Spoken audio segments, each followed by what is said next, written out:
So I want to know, like, so when, like, you saying you getting headbutted and everything like that, man, like, how does that, like, benefit to molding somebody into a Marine? Well, I'm gonna tell you, man. I'm gonna tell you right now, it doesn't have a place. You don't effectively train a recruit by putting your hands on them or doing no crazy stuff like that. I'm also gonna tell you, man.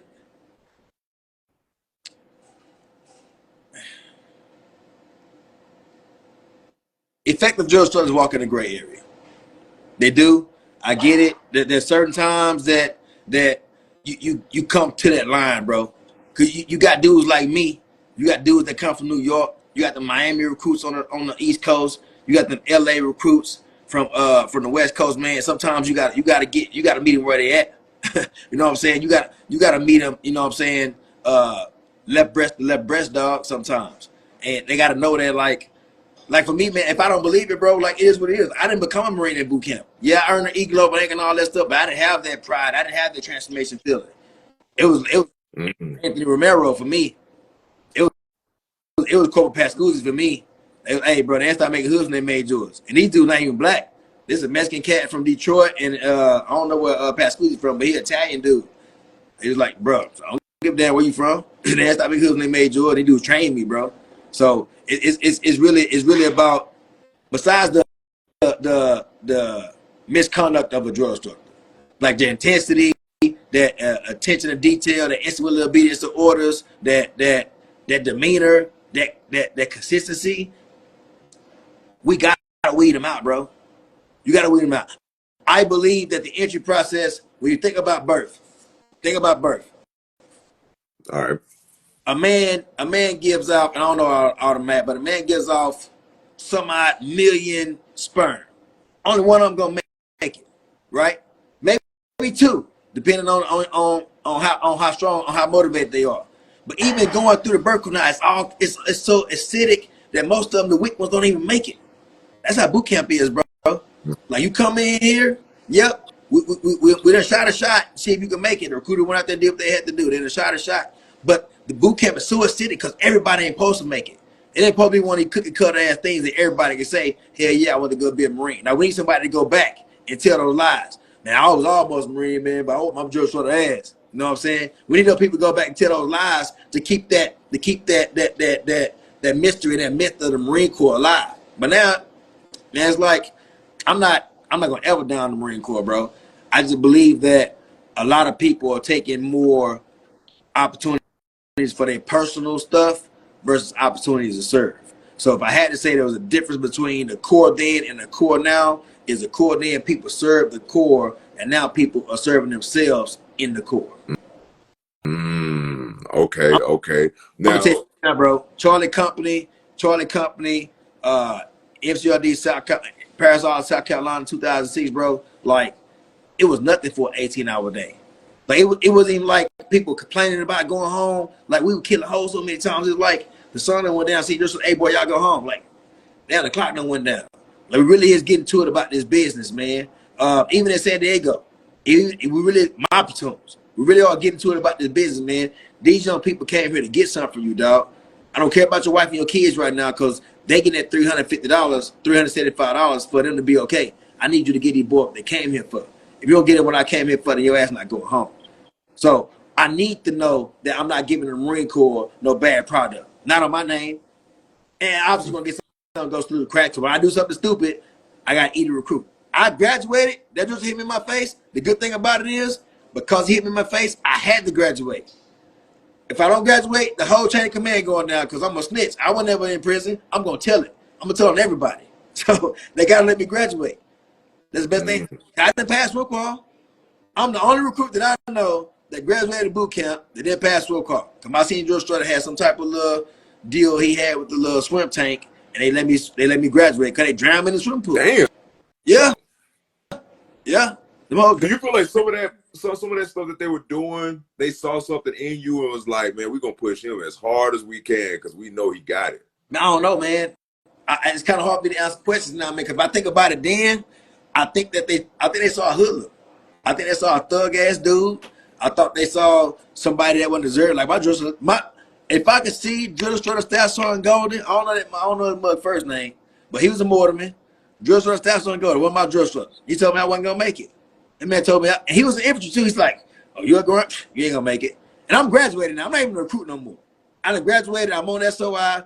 We're going over to get our gear. I see him coming. He done check back into the fleet. I'm thinking I'm seeing one of my drill instructors. Like, I didn't really like him, but that was just a phase. Then maybe he a Marine. Now we might be. You know what I'm saying? They was like, "You was a grunt. You ain't gonna make it." I wish I could see that pussy dude right now, bro. Yeah, he a hater for real, man. Right now. Man, like, and you went into the Marine Corps open contract. Mm-hmm. Can you explain to people out there what open contract recruitment Open is? contract mean you get what you get. It's a crapshoot. Whatever they got available at that time, that's what you get. Whatever the Marine Corps need is what you get. So I think at the time it took a 32 to score high to pass the ASVAB, and I scored a 35. So I scored just high enough to get in, but not high enough to say I want this job. Wow. So like damn, you really placing a bet. Like that's how much you really didn't want to go back to Como, man. Like, cause you went in open, but you didn't know though. You didn't know open contract was crazy like that, right? What bad job can you give a person who ain't got one? Yeah. Yeah, man, please. You gonna give me 3 hots in the cot, and I'm gonna have some, so I ain't gotta pay no rent, ain't gotta pay no lights. I'm gonna have 3 hots. I'm gonna learn some stuff about y'all want me to do in the uniform, and I'm gonna go pop some pistols. Well, I thought I was gonna pop some pistols, but I'm gonna shoot some rifles. I even threw a grenade. Wasn't even expecting that.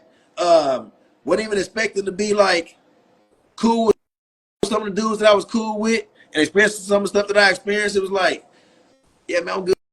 It's like white boys yelling at me in my face. I ain't worried about them. Like I'd have seen them do the O course. I can beat them in the O course. I know they can't whoop me, so I ain't worried about that. And I done been through a lot already. So I'm like, man, I know they got to do what they got to do, but I'm not intimidated by these dudes. I really am intrigued by like some of these motherfuckers right here, really scared, bro. Like some of these dudes really right here crying. Like some dudes be crying in their rack at night. That would really keep me up. It wasn't like, man, what's really happening. I was really taking it in, like, bro, like you in San Diego, California, bro. Like, you want 4 black dudes in your. I had 4 black dudes in my platoon. You 4 black dudes in your platoon. You already got a whole bunch of white boys from all the Missouri, all kind of stuff. Racist white boys. The senior drill instructor was a black dude from Alabama. He from Alabama. And the rest of the drill instructors were white. They talking about him white, all kind of crazy stuff, man. So it's all about what your focus is. Focus and distraction are the same thing. It depends on what you focus on. What's the is there a difference that you notice between the culture of MCRD San Diego compared to MCRD Parris Island? Oh, fuck yeah. Yeah, don't get me started on that, bro. A lot of people ain't gonna like it. A lot of people won't like it, but I'm not looking for approval. MCRD San Diego is, if you want to say it this way, they are close to the flagpole. Like it's high visibility because it's in California. It's high visibility because San Diego is probably one of the #1 vacation spots in the world. It's high visibility just because of that part of the Marine Corps having that history and that connotation to it.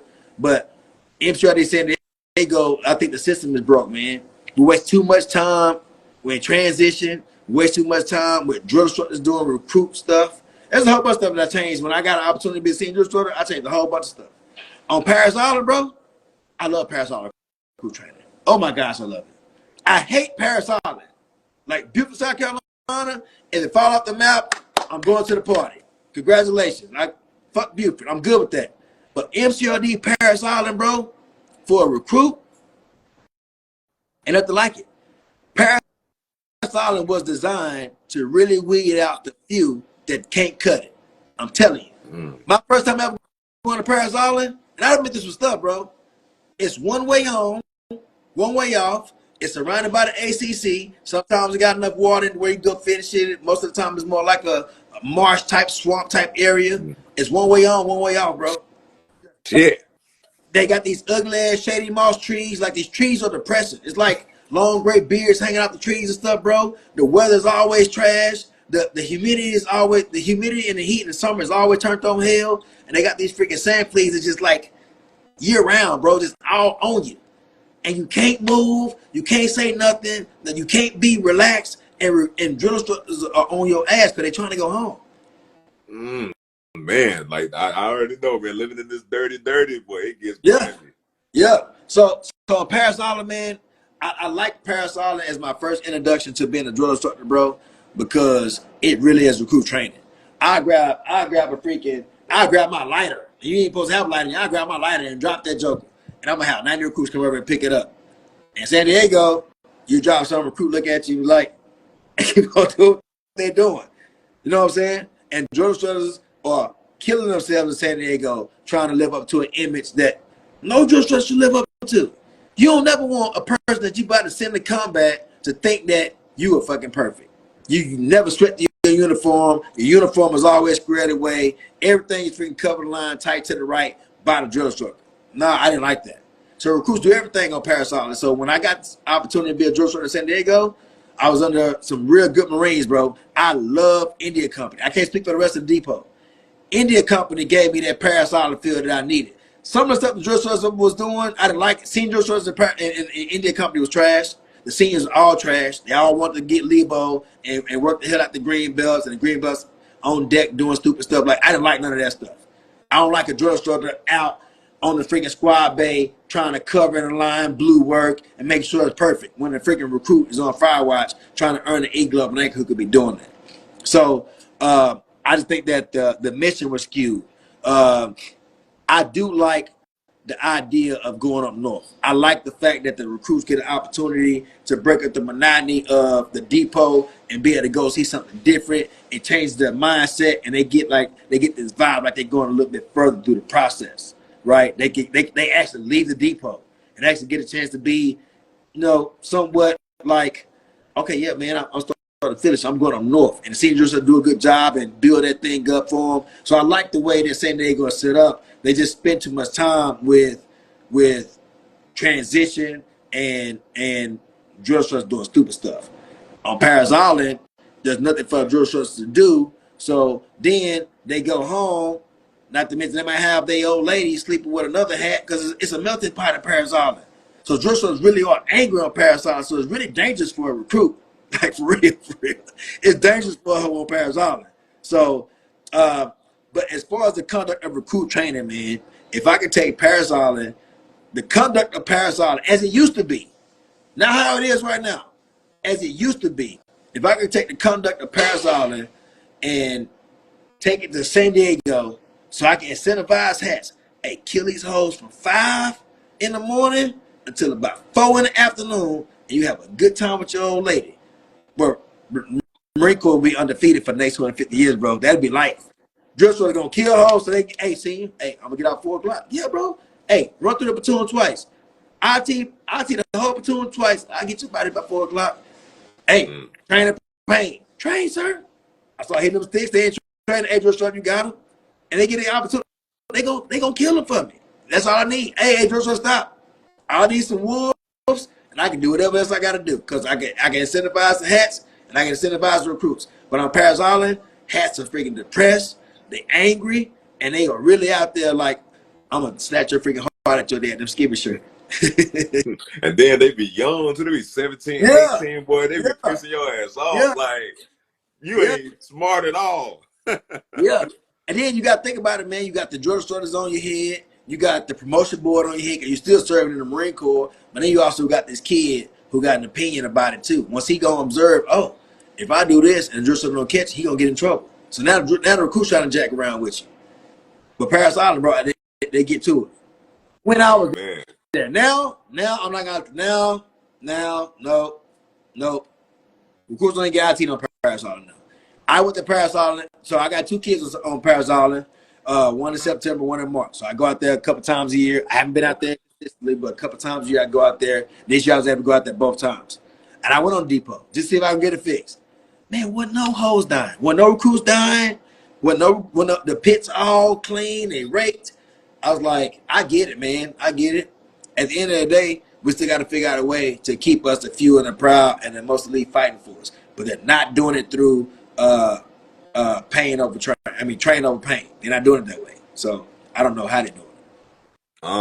So I want to ask you about that because, there's like a trending thing on like certain like communities on social media where former Marines who were active duty compared to the current active duty Marines, they feel like they got it easy because they got social media around. Like, what are your thoughts about that? Do you feel like it's a difference or no? No. I'm gonna tell you, man. It is the difference.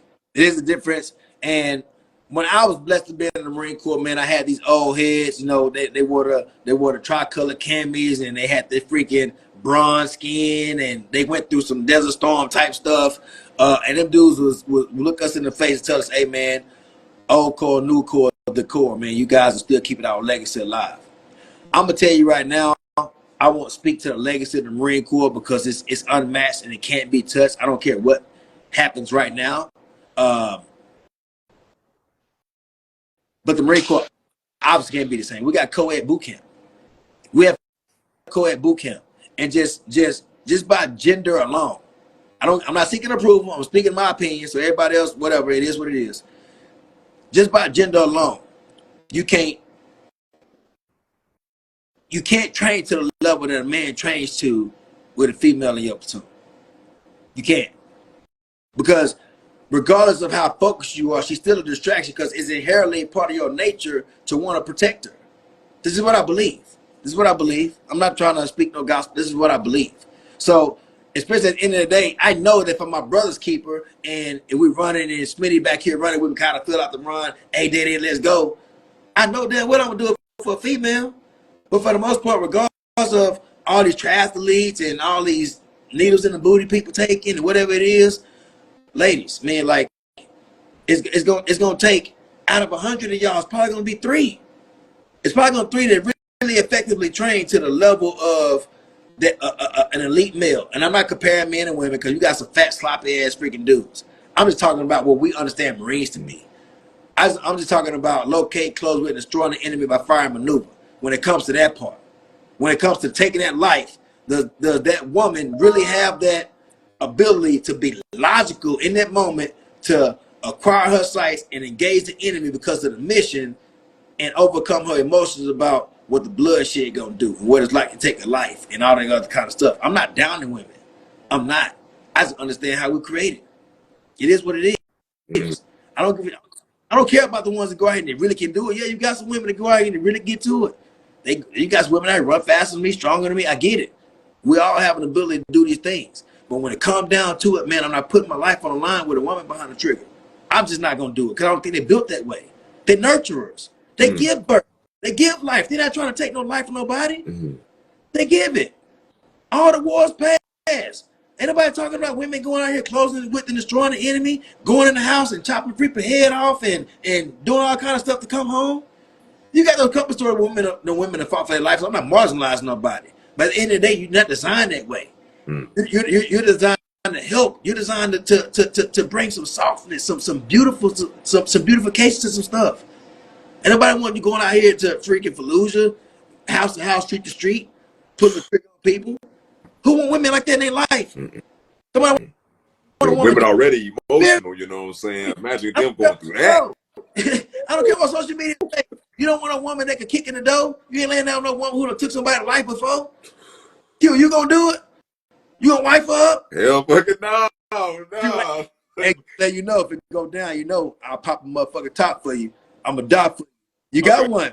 Okay. Yeah, you want it? Listen, man. We will have to do like a thin line between love and hate. I'm gonna have to jump out the window, bro. I'm gonna have to start swimming in that bitch, bro. You're not laying with me, and they want to be loved. So when a woman go out here and answer the call of duty for her country, and she come back, not only is she ridiculed by the people that don't support the military, but now men be like, hey, I know you got a little fat brown round on you, cuz, but you crazy as hell. But she go, all I was doing was doing the same thing that Daddy did for his country. I did the same thing Gunny McDade did for his country. But now I'm crazy. Man, I don't want to put no women through no stuff like that. Nah. Let the men do what they do. But I was able to sit in the brief, dog. I bullshit you not, man. I was able to sit in the brief in Quantico, Virginia, when they started talking about changing the uniform. I'm not sure how long it's going to be. But my brother, he was stationed up there, so he let me sit in on the brief. But he told me a little bit about it, too.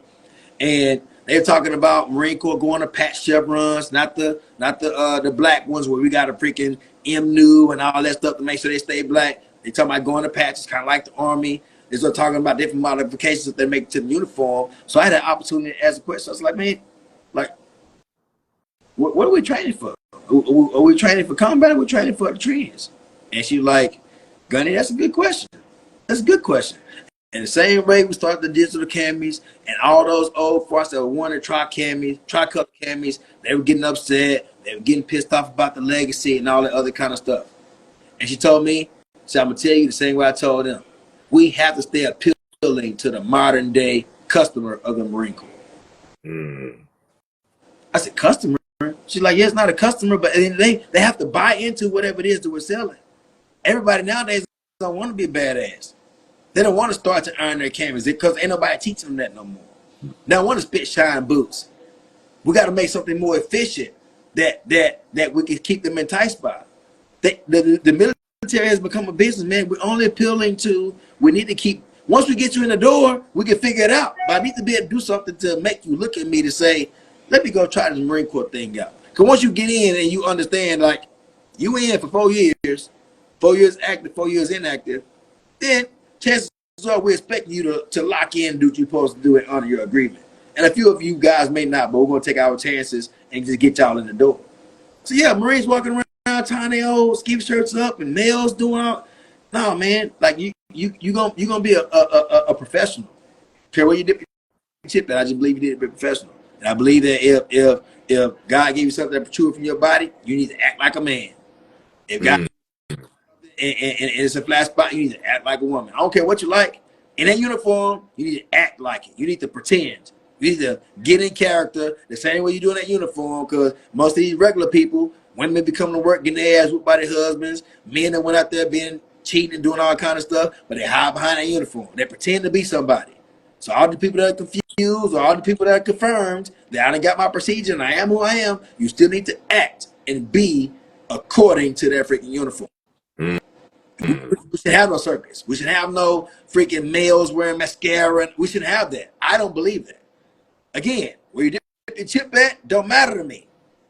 But that don't ask, don't tell. I like when the Marine Corps was that way. People had to have some shame about themselves.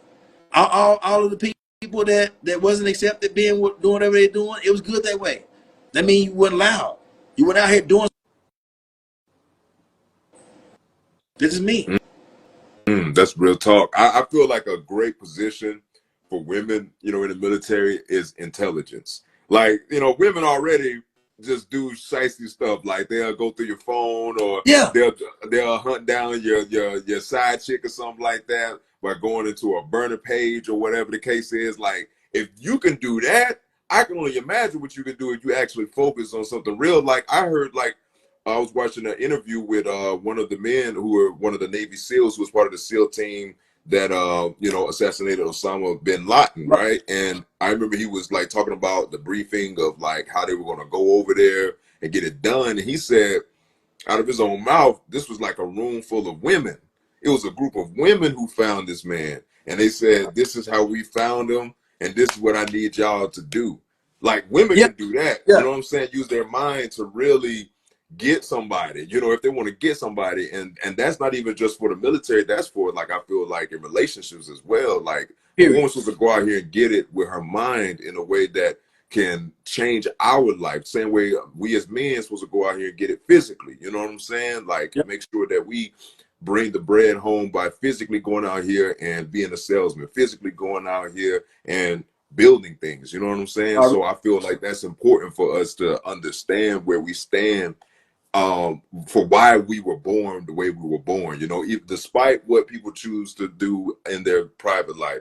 I do feel like that, what you were saying, like there's an agenda that needs to be had that you need to follow when it comes to being a Marine. I feel like it's the same thing for who we are as human beings, that we have to follow that order, follow that, agenda.